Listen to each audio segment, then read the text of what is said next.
10 ಗಂಟೆಗೆ ನಮ್ಮ ಸದನ ಪ್ರಾರಂಭ ಆಗಬೇಕಾಗಿತ್ತು. ಪೀಠದಲ್ಲಿ ಬಂದು ಸಭಾಪತಿಗಳು ಕುಳಿತರೂ ಕೂಡ ಸಭಾನಾಯಕರಿಲ್ಲ, ಸದಸ್ಯರು ಇಲ್ಲ, ಮಂತ್ರಿಗಳು ಇಲ್ಲ. ಕೇವಲ ಒಬ್ಬ ಮಂತ್ರಿ ಬಂದಿದ್ರು, ಸತೀಶ್ ಜಾರಕಿಹೊಳಿ ಅವರು ಕೊಡ್ತಿದ್ರು. ಅರ್ಧ ಗಂಟೆಗಳ ನಂತರ ರಾಮಲಿಂಗಾರೆಡ್ಡಿ ಸಾಹೇಬರು ಬಂದರು. ಎಲ್ಲೋಯ್ತು ಸರ್ಕಾರ ಅಂತ ಅವರು ಕೇಳ್ತಾ ಇದ್ರು. ಅದಕ್ಕೆ ಹುಡುಕ್ಕೊಡಿ ಅಂತ ನಾವು ಜನರನ್ನ ಕೇಳಬೇಕು, ನಿಮ್ಮ ಮುಂದೆ ಬಂದಿದ್ದೇವೆ.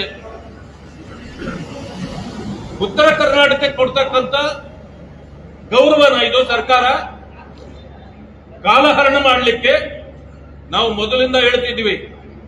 ಕುಂದ ತಿಂದು ಹೋಗ್ಲಿಕ್ಕೆ ಬರಬಾರದು, ಇಲ್ಲಿ ಜನರ ಸಮಸ್ಯೆಗಳಿಗೆ ಪರಿಹಾರ ಕೊಟ್ಟು ಹೋಗ್ಲಿಕ್ಕೆ ಬರಬೇಕು. ಇವತ್ತು ನೋಡಿ, ನೂರಾರು ಸಂಘಟನೆಗಳು ಹೊರಗಡೆ ಪ್ರದರ್ಶನಗಳನ್ನು ಮಾಡ್ತಾ ಇದ್ದಾರೆ. ಯಾಕೆ ಇಷ್ಟೊಂದು ಸಮಸ್ಯೆಗಳಿದೆ ಇಲ್ಲಿ? ಇದಕ್ಕೆ ಪರಿಹಾರ ಕೊಡ್ಲಿಕ್ಕೆ ತಾನೇ ನೀವು ಚಳಿಗಾಲದ ಅಧಿವೇಶನವನ್ನು ಬೆಳಗಾವಿಯಲ್ಲಿ ಮಾಡಿದ್ದು. ಆದ್ರೆ ಇವತ್ತು ಸರ್ಕಾರ ತಾನೇ ಹೊರಗಡೆ ಕುಳಿತು ಕಾಲಹರಣ ಮಾಡ್ತಾ ಇದೆ. ಈಗಾಗಲೇ 2 ದಿನಗಳ ಕಾಲ ಸದನ ನಡೆದಿಲ್ಲ. ಒಂದು ಮುಂದುವರಿಸಿ ಅಂತೇಳಿ, 1 ವಾರಕ್ಕೆ ಇನ್ನೂ ಮುಂದುವರಿಸಿ ಅಂತೇಳಿ ಈಗಾಗಲೇ ನಮ್ಮ ಬೇಡಿಕೆ ಇಟ್ಟಿದ್ದೇವೆ.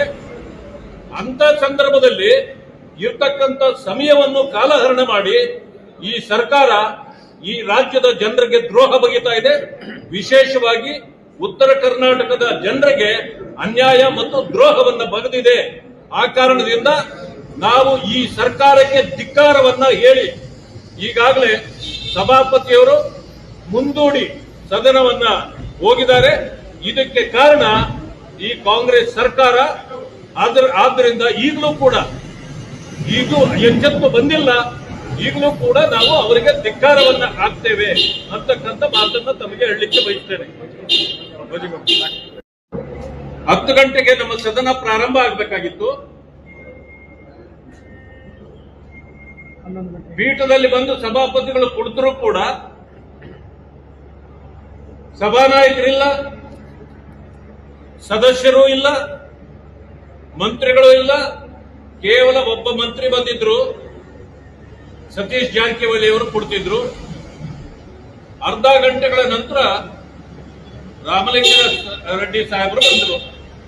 ಎಲ್ಲೋಯ್ತು ಸರ್ಕಾರ ಅಂತ ಅವರು ಕೇಳ್ತಾ ಇದ್ರು.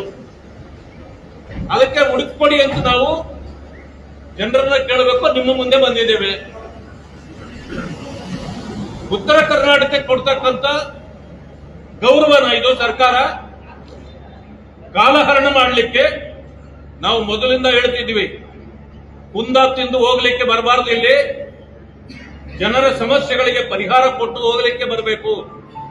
ಇವತ್ತು ನೋಡಿ, ನೂರಾರು ಸಂಘಟನೆಗಳು ಹೊರಗಡೆ ಪ್ರದರ್ಶನಗಳನ್ನು ಮಾಡ್ತಾ ಇದ್ದಾರೆ. ಯಾಕೆ ಇಷ್ಟೊಂದು ಸಮಸ್ಯೆಗಳಿದೆ ಇಲ್ಲಿ? ಇದಕ್ಕೆ ಪರಿಹಾರ ಕೊಡ್ಲಿಕ್ಕೆ ತಾನೇ ನೀವು ಚಳಿಗಾಲದ ಅಧಿವೇಶನವನ್ನು ಬೆಳಗಾವಿಯಲ್ಲಿ ಮಾಡಿದ್ದು. ಆದ್ರೆ ಇವತ್ತು ಸರ್ಕಾರ ತಾನೇ ಹೊರಗಡೆ ಕುಳಿತು ಕಾಲಹರಣ ಮಾಡ್ತಾ ಇದೆ. ಈಗಾಗಲೇ 2 ದಿನಗಳ ಕಾಲ ಸದನ ನಡೆದಿಲ್ಲ.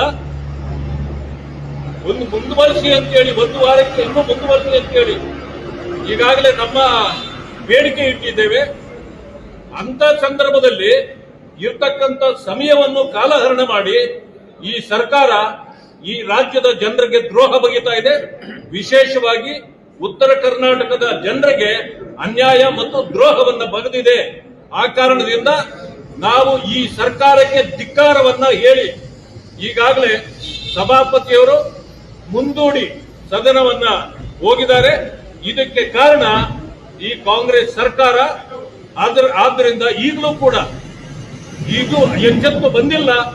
ಈಗಲೂ ಕೂಡ ನಾವು ಅವರಿಗೆ ಧಿಕ್ಕಾರವನ್ನ ಹಾಕ್ತೇವೆ ಅಂತಕ್ಕಂಥ ಮಾತನ್ನ ತಮಗೆ ಹೇಳಲಿಕ್ಕೆ ಬಯಸ್ತೇನೆ.